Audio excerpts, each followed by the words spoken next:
And the top of the line currently in underlayment technology is what's called high temp ice and water. So this is high temperature ice and water. So what makes a high temp self-adhered underlayment different than your standard ice and water?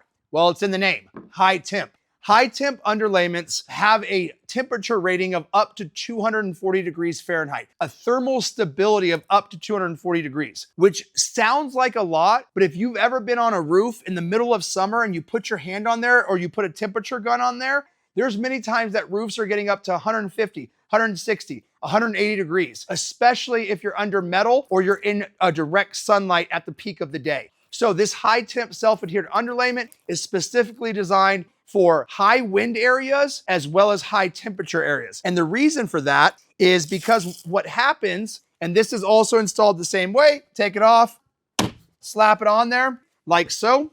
And the reason it's so superior for the high wind area as well is because it's one giant sticker. So when you install something with nails, if you put a nail here and a nail here, this area in between there becomes a weak point. And so when the shingles get ripped off by a windstorm and your underlayment is the only thing exposed, that area, the wind will get under and it will pull it up. And then it rips off your entire underlayment. With this, there are no weak points. This entire aspect is adhered. And once it heats up in the sun and gets adhered onto that plywood, it is not coming off even during hurricanes, even during high windstorms, monsoons, etc. It doesn't matter the wind event, this will stay on that decking.